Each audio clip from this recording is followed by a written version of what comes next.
size kendilerini tanıtmak istiyorum. Bülent Hacev, Sigova Canet, Danamugu, Şamil, Doş.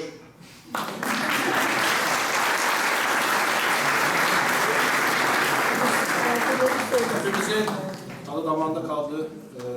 Daha çok istiyoruz. Hepimiz aynı görüşteyiz ama misafirlerimiz yarın sabah çok erken kalkacaklar. Sanırım saat 6 gibi kalkacaklar. Adige'ye dönecekler, Maykov'a dönecekler.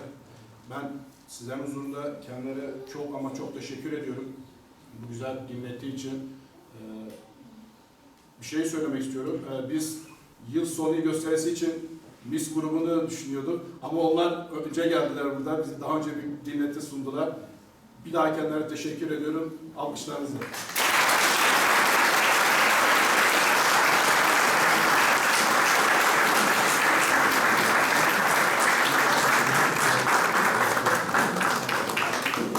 Makas Dernekleri Federasyonu Genel Başkanımız Şenesel ablamız da ufak bir şeyler söylemek ister ve burada birkaç gündür çok epey oldu, yanlarında geziyor kendisi de sağ olsun.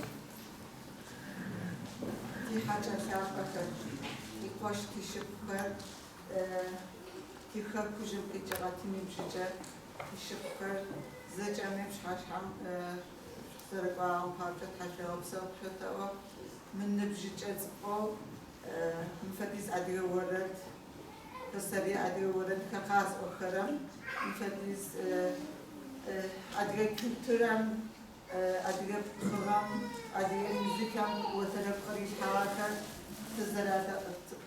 تزريد أوام هاتش زجن الحياة سويا سوا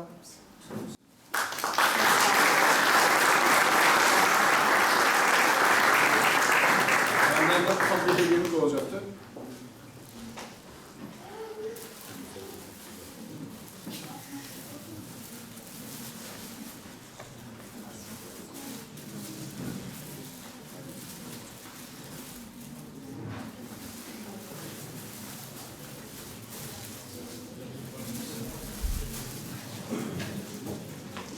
Geldiğiniz için teşekkür ederiz. Ayağınıza sağlık. Teşekkür ederim.